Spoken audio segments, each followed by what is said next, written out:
Hello, and welcome back. It's another week, and it's another day, and I'm happy to share another video with you. Today I am using my very big sketchbook, where I decide, hey, I'm gonna experiment and do something different, work with a medium I normally don't work with, or just try out something new. But something you'll see is, here's a very nice piece I actually had a lot of fun with, but I didn't even paint the bottom because I don't like painting brown surfaces, aka wood tables or wooden anything. I don't know why I don't like it. I want to paint it something more colorful, but then I think, is it going to be a little too abstract? Anyways, I decided I'm going to do a watercolor, and what's so experimental about that, right? I've worked with watercolor before, I'm sure you've worked with watercolor before, or maybe you haven't, but I'm gonna take a guess and say maybe you have. But what's the real experiment in this is I'm gonna allow myself the freedom to make mistakes, the freedom to create through imperfection. So let's get started. This is Sketching Book. It was originally like $21. I'm not sure what country that's from, but I got it for $5. And that's a score in my book. And some might say I paid too much because it's a Reader's Digest book. I'm sure you could get it off of eBay for much cheaper. But this is the book I come to whenever I feel like I'm struggling and I'm just stuck. I pull this guy out every time, and the difference it makes immediately. I'm always inspired. No, even though I've seen these pieces many times, every time I see them, I'm just motivated. I'm gonna be using some Faber-Castell I'm not sure how to say that, pencils. This is a tiny one that is used the most, and I'm probably gonna choose that one. I am showing you all my material because I feel I don't use these enough, even though I like them a lot. And to be honest, I have a lot of art supplies I really like and I don't use. And I think on some subconscious level, I'm doing it, or should I say I'm not doing it, I'm not creating the artwork with it because I'm kind of afraid of making something not good on my first try. So I decided I just chose something random, something I'm usually not comfortable with. I don't really draw buildings often. It's not something I go for immediately because I feel with buildings there's structure and it's very easy to tell when you've incorrectly drawn a building or a structure. So I made that. That's not like a real phone stand, that's just something I got at the store for my backpack, and now it's a phone stand. Anyways, I decided the housing structure because it was weird, but it was still structural, and I wanted to kind of push myself into a zone of uncomfortability where I know I'm more likely to make mistakes. Another thing I decided on was using techniques that in the book you saw, there was a lot of tips on how to draw or achieve certain styles, and one of those tips is how you hold your pencil. So the entire time I'm drawing this, I'm going to be switching the way I hold the pencil and how much pressure I'm applying. And that creates a more gesture line and allowing me not to get hung up on, is this the right size? Is this the right amount of space between it?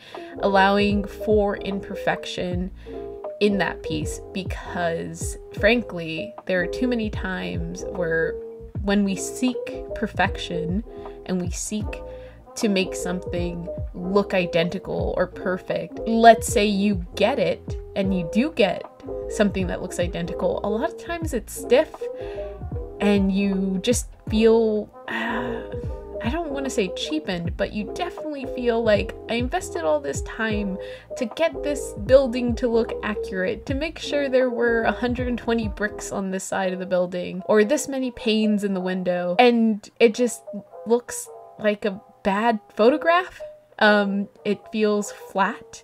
And then you'll see someone who does like a loosey-goosey sketch all over the place, and you're amazed and you're enthralled with it. You want that piece. You'd be happy if you had that piece on your wall, and you're happy just looking at it because you can feel their level, or not their level of experience, but their experience that has allowed them to have such freedom to create art in such a way that, yes, we understand it's a building, but we also understand you don't need to make sure everything's perfect. And I love that. So I like how my pencil drawing's coming out, but I will say I could have been looser.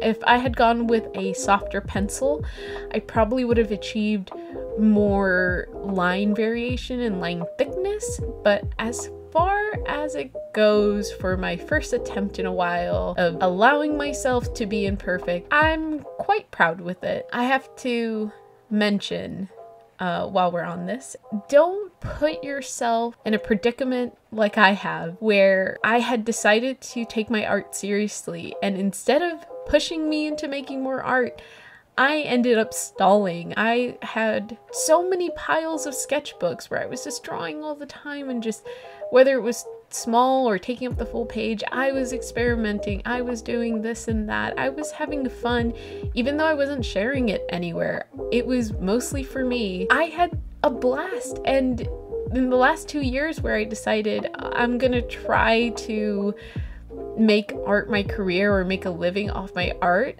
I just got scared because I thought, what if I can't do this? What if this whole time I've been in love with art and creating art and making art and feeling like art was me, that suddenly if I started putting it out there where it would have to be rated, or its popularity would show how good I was or perceived to be good, that if it failed, that would mean I failed and I wasn't good. And I think on some level I must have been thinking that, even though I really wasn't conscious of it during that time. I definitely I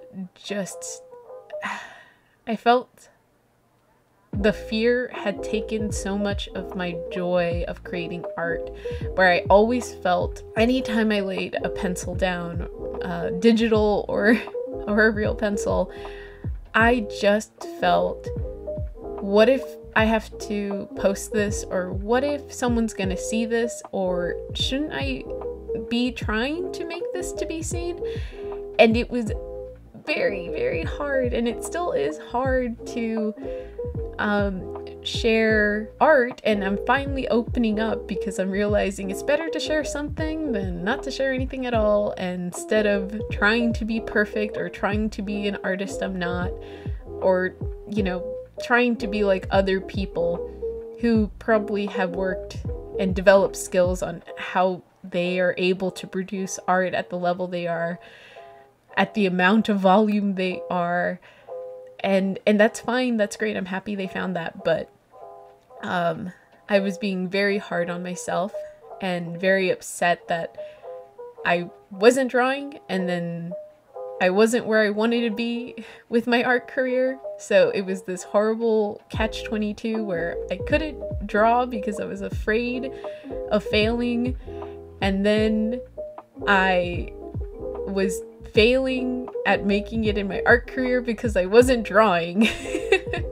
It was really embarrassing, but I had so much fun on this piece. There was a piece before this I didn't share, and I don't ever plan to share, not because it's not good and not because it's bad, but I just had it. I had this watercolor paper I had for so long. I had these watercolors, as you've seen, the ones that are right there. I've had those for over 5 years. Over 5 years. Do they look touched to you? Do they look like they're 5 years old? No.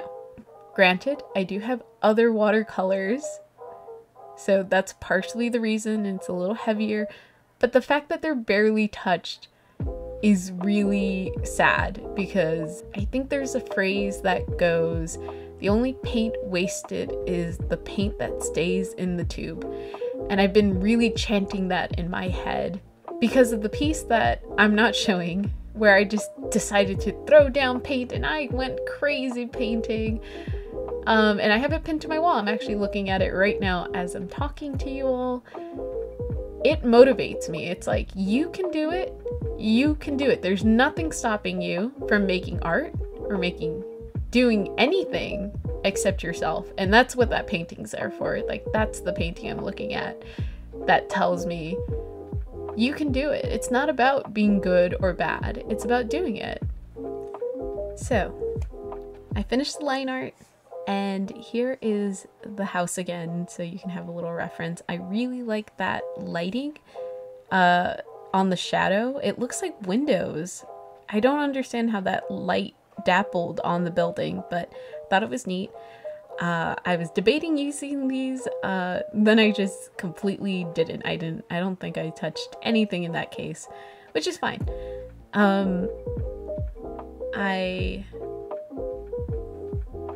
I personally feel that the way this came out is fantastic. I really like the shape of it. I like how I clearly had fun. I'm reminding myself to stay hydrated. I'm reminding you, hey, yeah, you, stay hydrated, drink some tea. I'm having some Earl Grey. It's fantastic. I really like it a lot. I drink it all the time. I have to use a straw because if not, my teeth will turn yellow. It was really, really scared me one day when I looked in the mirror. Drank way too much tea. I'm using my ceramic palette, which I got off of Etsy. I wish I could remember their name. They're fantastic. I think they're one of the few ceramic plate makers in the US that do the speckled style, and it was so affordable and they shipped it so well. I really want to get more, and I was gonna get more, but I try to control myself because all I end up doing is putting some paint on and then it stays on there because I can't bear to wash it and waste the paint. So I end up not being able to use it later because I don't want to wash that paint, but I can't put new paint down. So, so I decided to use some of this paint along with the watercolors I have to get it out of the way. Majority of the paint on the palette is gouache, which is an opaque watercolor. I believe I mixed cerulean with ultramarine. I'm using that for the shadows on the snow, which personally are a big favorite of mine because I love the color blue. If I can use blue in anything in a major way, I do. I try to get away with using it as much as possible. It's one of my favorite colors next to teal. I do become obsessive about some colors sometimes, and I think I've just been into blue lately. I have so many tubes of ultramarine blue and French ultramarine blue and variants of ultramarine blue. I really enjoy it.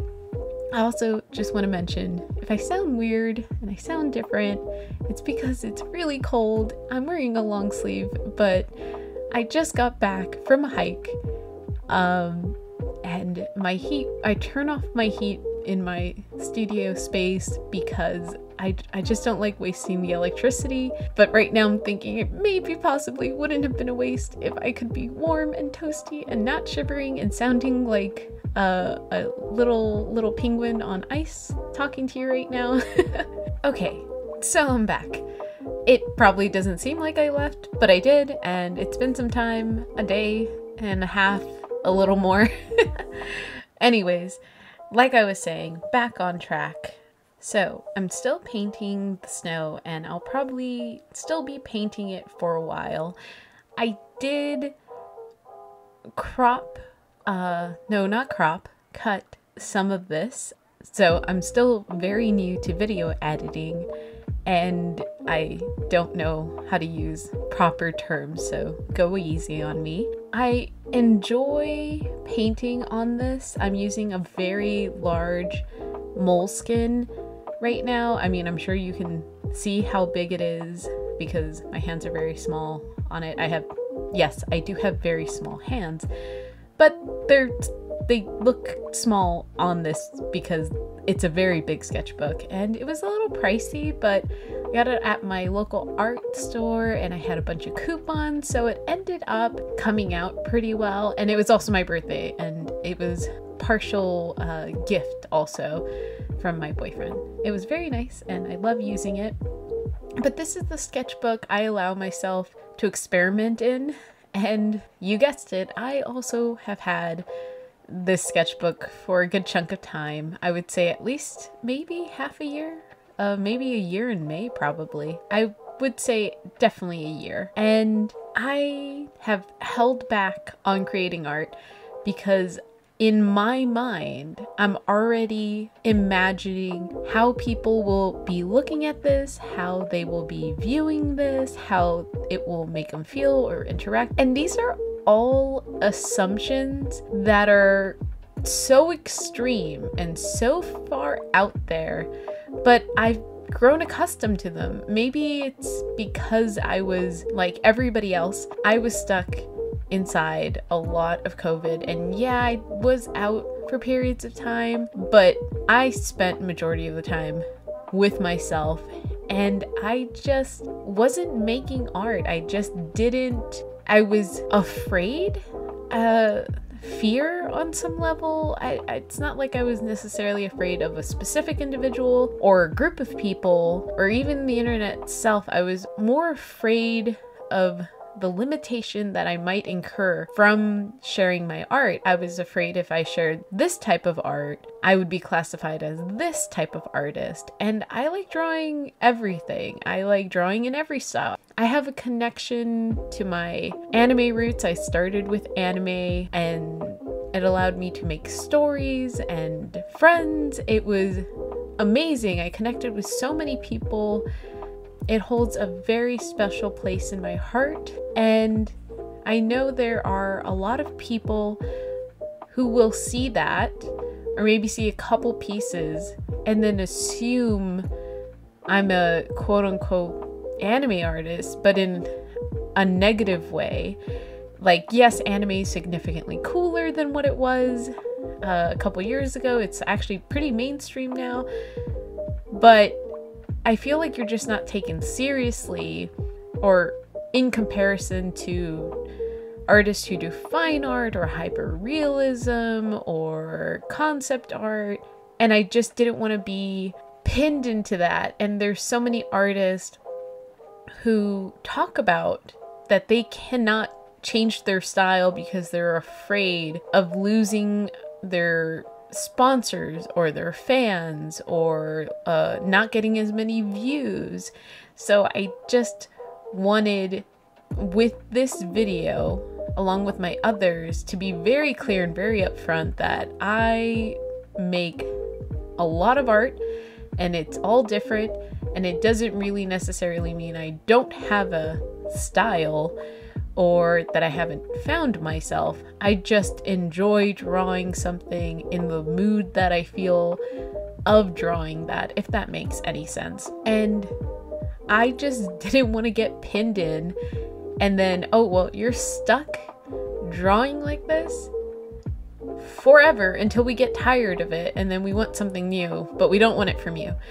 And I just really I don't know if it was like self-sabotage or something else, but that idea took root in my mind, and it really did not let go until, well, you know, recently, like a week ago. And I still have to deal with the after effects that it's basically created these synapse pathways in my brain that tell me, hey, don't post. Like, there's like a fear, like a jolt of fear when I think about sharing or posting things.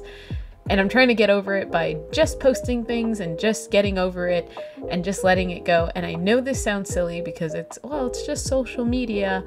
But for somebody like myself who's an artist, who, because of where I live, my primary connection with people in the art world and where I'm at is through the internet.